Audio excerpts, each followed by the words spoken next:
Welcome back to Originality Check, where we take a look at a park's coaster lineup, past, present, and sometimes future, and judge it based upon originality. To determine a coaster's originality, there are 3 points to check off. Point number 1 being that it originally opened at the park and is not a relocated coaster. Point number 2 is that it is not a cloned model. And point number 3 is that it has an original name. At the end of the video, we will add up all the points and determine the coaster's originality for that park. Today we are going to visit a park that's been one of the most talked about parks in recent months, and for all the wrong reasons. Six Flags Great Adventure. To say that they've had a disastrous 50th anniversary celebration would be the understatement of the year. Their new for 2024 attraction never opened. Their fully refurbished log flume only opens for a few weeks. 6 rides being removed with very little notice, including, well, you know.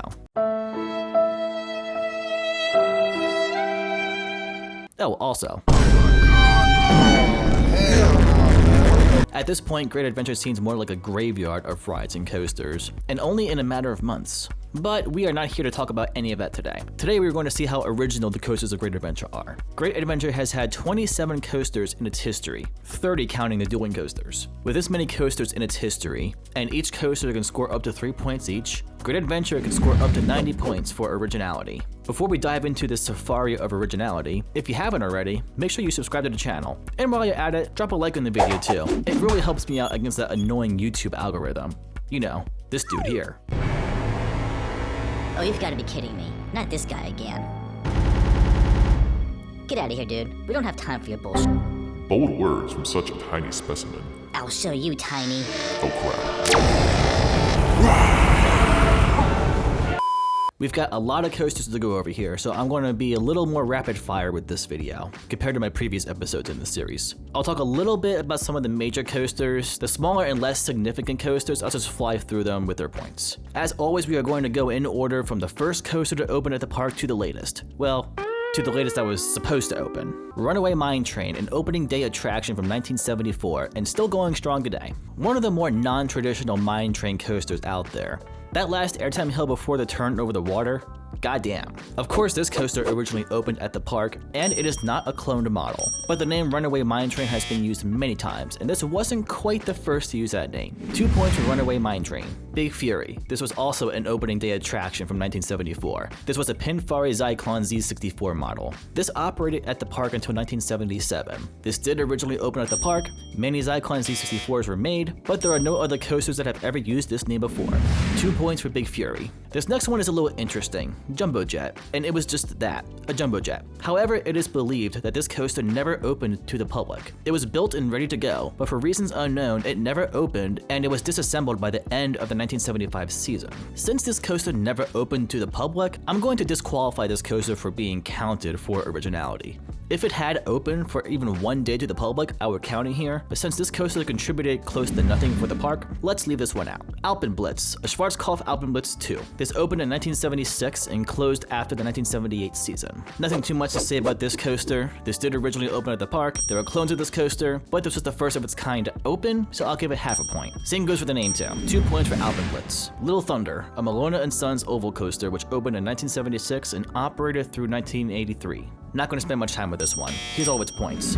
2 points for Little Thunder. Wild Rider. This was a Schwarzkopf Wildcat that replaced Big Fury in 1978 and operated only until the end of the 1980 season. Again, not going to waste much time here. Here's all of its points. 1.5 points for Wild Rider. Lightning Loops. 2 Aero Shuttle Loop coasters that opened in 1978. Since these were 2 separate coasters, each of them can earn up to 3 points each. Both of them did originally open at the park. Both of them were also clones of each other. Despite one being set higher than the other and facing a different direction, they were still clones. And many other Aero Shuttle Loops were made just like these. While they both shared the same name, no other coasters shared this name with these two. In this case, I'll give them each a point here. 2 points for each coaster, giving 4 points total for Lightning Loops. Rolling Thunder, a twin wooden coaster that opened in 1978 and operated until 2013. Again, these were 2 separate circuits, so each coaster gets its own set of points. Each side did have a unique layout to them, and no clones of these exist. The name Rolling Thunder has been used many times, but these were the first to use that name, so a half point to each coaster. 2.5 points for each coaster, giving 5 points to Rolling Thunder. Sarajevo Bobsled. This opened in 1984 and remained at Great Adventure until 1988. This would go on to be relocated 2 more times, as it was a part of Six Flags Ride Relocation Program. This was the original home for this park. Intamin made a few of these bobsleds, all of which with their own very similar or identical layouts. This Sarajevo bobsled, along with the Sarajevo bobsled at Magic Mountain and Screamin' Delta Demon at Opryland, USA, all opened in 1984. While all three may have been clones, it's hard to say which one came first, so I'll just give a half point here just to be safe. And the same exact deal goes for the name.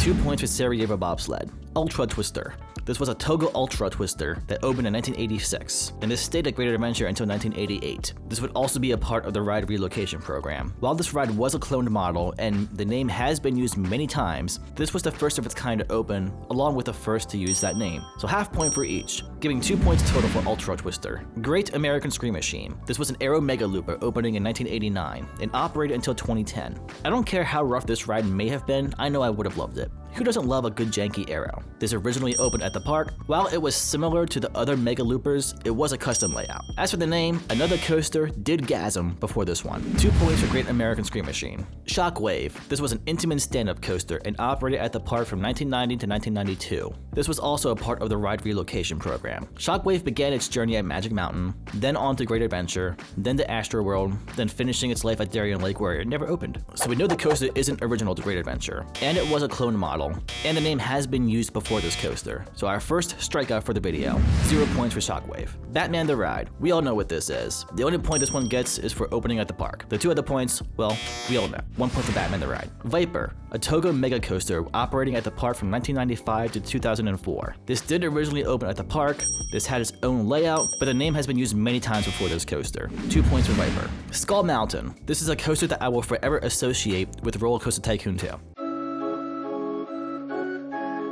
This Intamin indoor family coaster opened in 1996 and is still offering the best raves in the state of New Jersey. This has its own layout and the name is original too. Our first home run for the video.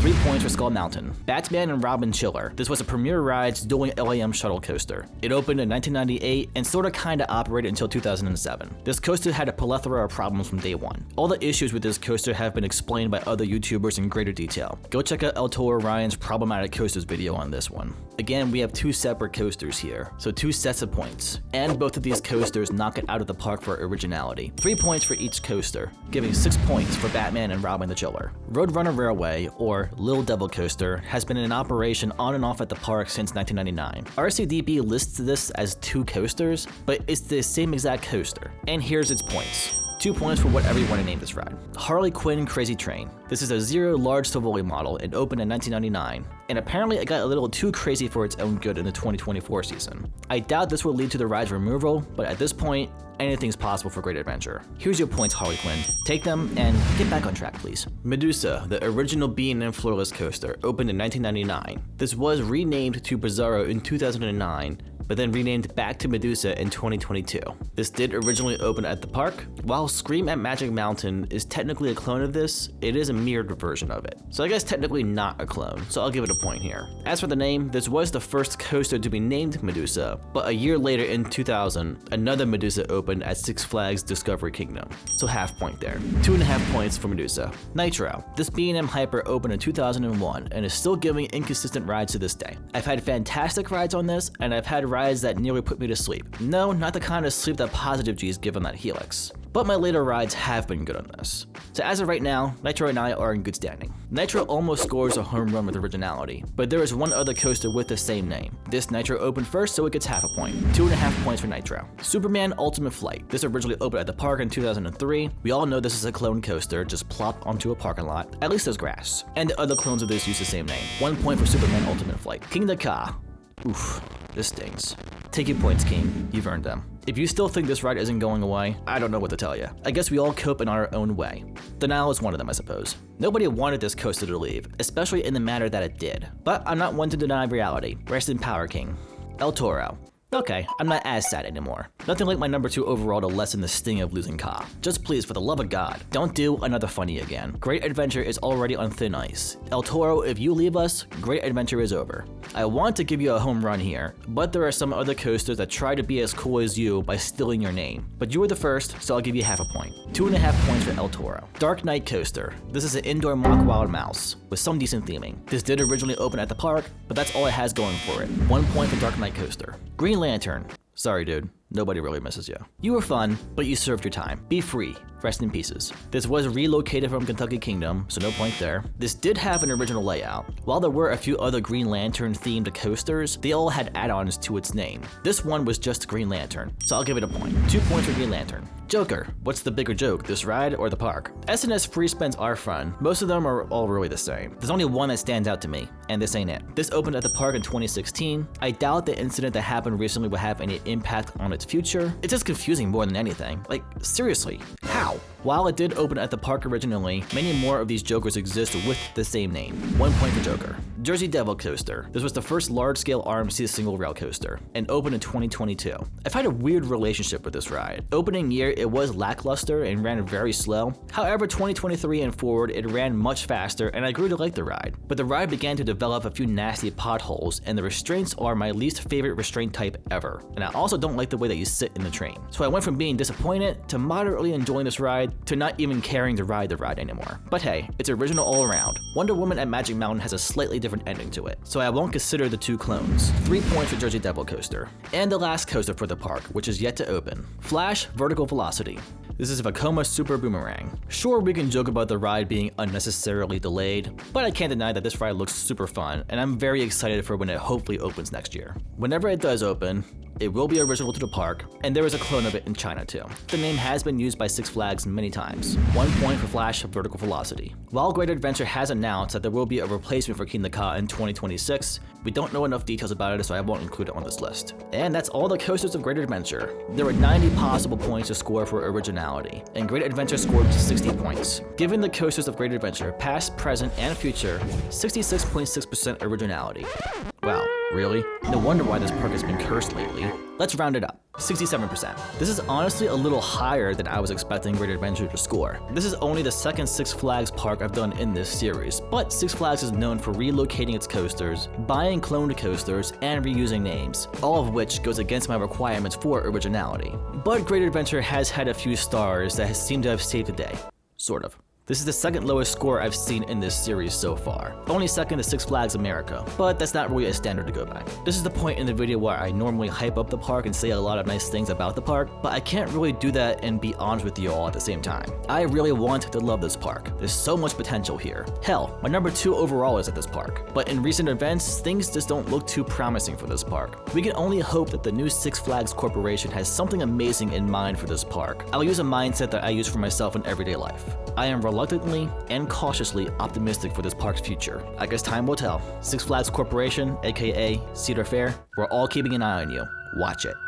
And that's a wrap on this episode of Originality Check. I really enjoyed making this episode. This was the largest park that I've tackled in this series so far. What parks do you guys want to see in this series in the future? Let me know in the comments. Also, if you feel like there's anything that I should change in my judgment for originality, feel free to let me know. I'm all ears. Alright guys, I've wrapped the video up here. Hope you enjoyed it, and I'll catch you guys in the next loop.